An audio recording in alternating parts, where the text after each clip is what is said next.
nhon rong nữa nhon rong trôi trong nhẹ trong gì trong cười trong tì có một phong gì số là số tụ nữa nó chỉ đặc cả lần gì này trâu tao ta su nữa lại nó là của cái mù khiên đại po tao sẵn nè mùa po sắm nó khôn nó chỉ của lợt sao nó chỉ họ tao sâu liền thế nó thế chỉ cho nên làm cho cuộc sâu liền sẽ liền phát là chỉ phát thì trong này trả là nữa để tại sao nó đặc cả tôi bỏ liền nó chỉ cô ấy khó vào thọ xe thì nhiều xe sắp là đi nữa anh này hắn cho cô bé một số liệu kỹ nữa cho phong chuyện nữa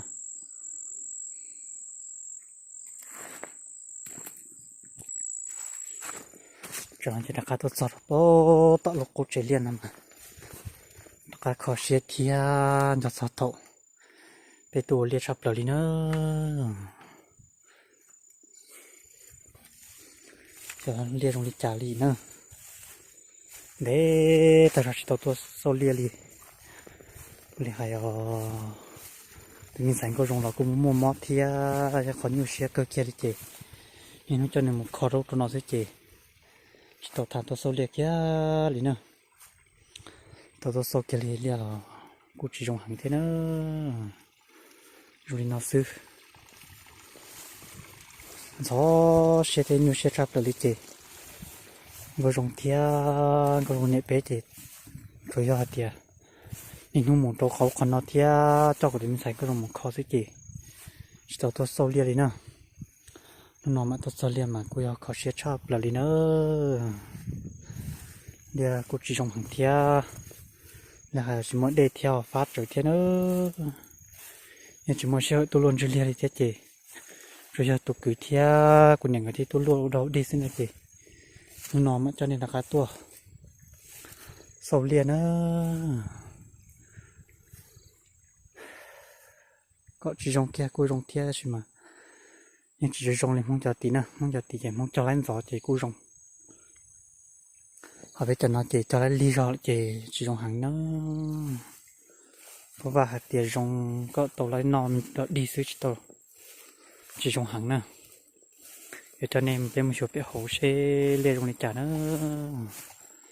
nhưng chỉ mới có đề gì khó khởi xí nữa giờ thì lấy đề là tới chỗ cô giờ rong nó đi thế đấy mà cho liền là cô lấy đề thế cho bị luôn nó lấy đề thì nó nè cho bị luôn nó cô lấy đề nó chỉ là cô rong rót cho nó đặc cá nè bé hơi bị luôn nó cô lấy đề nó chỉ cô rong rót thì chọn đá nó nên đi bọn nó cô rong rót chọn đá nó cho nên bên một số kia có hơi bị luôn nó sẽ dùng cả nó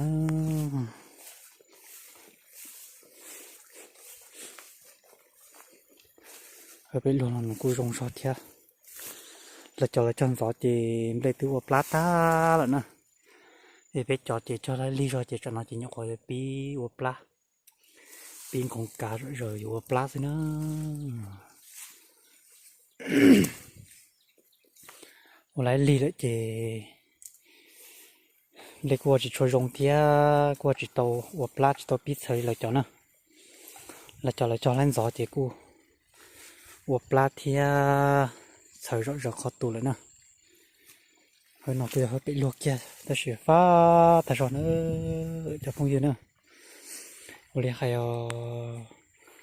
tụi mình xài cái rong chè nên nó mò chè nhó xe chỉ cả xe tụi nó đi nè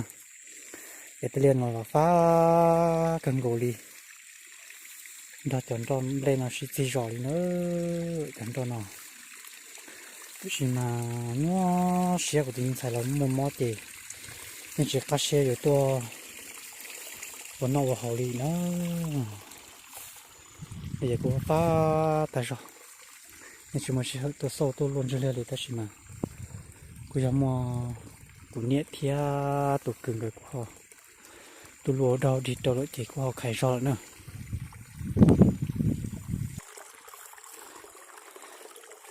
lấy giờ phá cỡ ngồi nó chụp không chứ nữa lấy hay rồi cho chỉ nhìn đòn lấy xí nhìn ta kia nữa đi đuổi tạm lấy phá bộ đi nó thế mà bây giờ chỉ muốn xí hơi tốt đó thì kia lên đó là thế chính chỉ cho của tụi mình xài một kho đôi thế chính chỉ rồi chỉ muốn xí hơi tốt đóจะเรียนnó chụp không chứ nữa bây giờ luôn năng vào nhiều xe thì lưu xe sắp tới nữa nó mót thì ở chỉ là chỉ tàu đi rồi cho nên bé một số rồi bó đã ăn à thì bây giờ một số cho bó sát thì thế sẽ chúng đi chắn nữa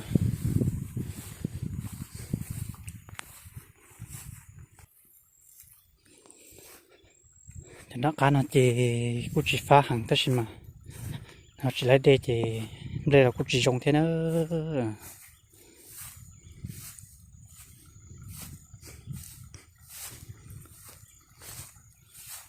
thì nó chỉ cùi rồi có từ phá rồi thì còn nắm đây cũng dùng rồi thế có từ chỉ phá cho còn nắm đây cũng chỉ dùng hàng thế nữa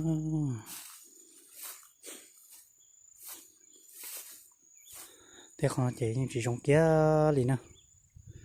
họ cho lại lì thì liền là họ chỉ lấy đây thì chỉ đây cũng chỉ dùng hàng nữa rồi trong nó chỉ chỉ tao món nó thế nữa rồi là ô sơ lần chỉ tao tao hàng nữa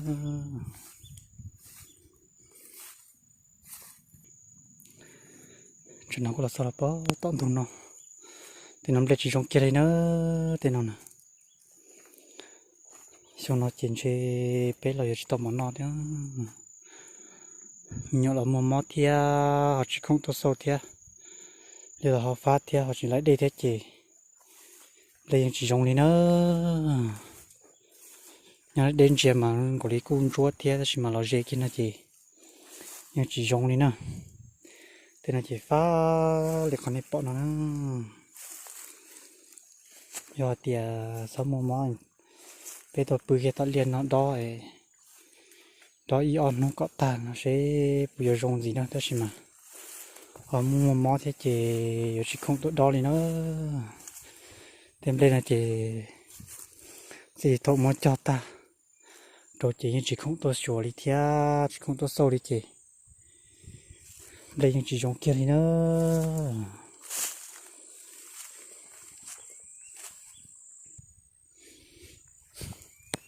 cho nên chỉ là sao nó nữa thì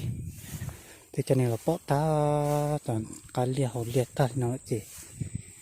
nên ăn cho cô bé một chỗ hơi bỏ sạch tí nữa mình là bỏ tí cho cái xong tí nữa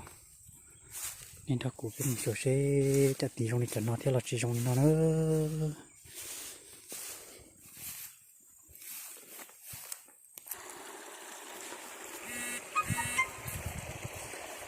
mong cho tí nó mà cũng trong cỡ gỗ đi nữa mong cho nó chỉ qua chỉ phá thì họ lấy đề thì là họ tròn gió thế chỉ để cho nó cũng giống tại rồi họ biết cho chỉ họ tròn ly thì họ chỉ lấy đề thì nên chỉ họ chỉ dùng đi nữa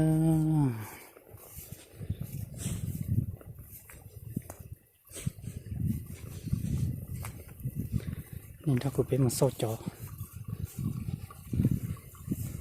họ có tao nó sẽ bổ sung nữa chỉ lấy để kia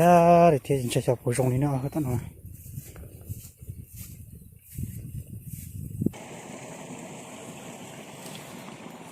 thì nó cũng chỉ dùng hàng thế nào nó tiền chơi mà nó cũng chúa cơ ta mà tôi sao kia thì nó cũng chỉ dùng hàng thế bây giờ nó chỉ tới sợ sợ nó nữa cho nó tròn gió thì họ làm lê châu thế chỉ tới sợ đi nó nữa biết cho chị cho nó tôi chỉ tổ plak kia liền nè thì nó chỉ chúng dùng nó thì nó tổ luôn chưa thia rồi hơi bé hơi thì nó chỉ nhẹ thia tổ cứng rồi họ cũng chỉ tổ luôn chưa thế chỉ phá tại rồi lên này bọn nó nè chỉ chờ tổ luôn đi ít nung thế mà thì ta nè cái này so bị luôn nó sẽ dùng chả nó phá cứng gỗ đi chẳng chưa lấy chỉ phá một lên này bọn nó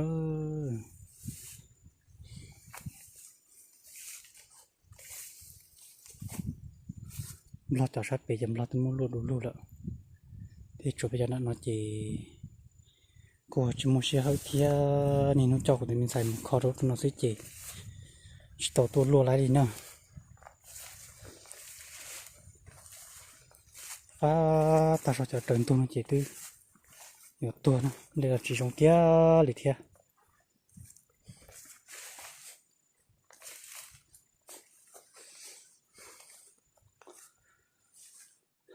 dùng đi nó sẽ nó cho phương chưa nào để của chỉ trong kia lì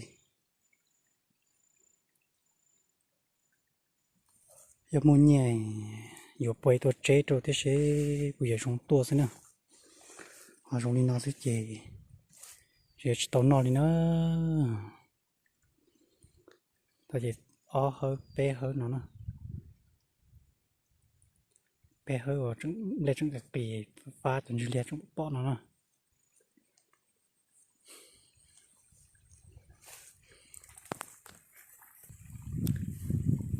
cho nên là sau liệt nó cho nên là có chỉ trong kia thì của nó có chỉ tao nó sụt kia tôi nó có chỉ tao nó sụt kia trái pla thì nên nó cũng bé một triệu ok nữa thì cho nên là sau liệt nó xưa cho nó chỉ phải nó bố tiếp chế thì sẽ là tôi làm một số nữa trái pla ta cho lợ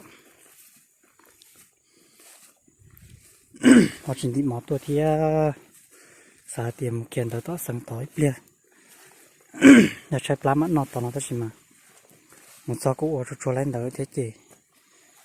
của tàu trái thôi nó tàu trái chị cũng lò nó chỉ mất trái pla nữa trái pla chỉ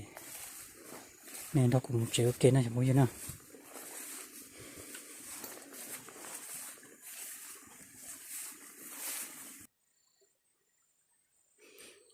cho nó chỉ đặc là tàu sát nó nữa nên ta cũng biết một chịu kia này bao nhiêu nữa cho tôi nên nó sẽ hơi nếu chúng ta chốt thì nó cũng là số liệu nó nè thì nên nó cũng biết một chịu kia này bao nhiêu nữa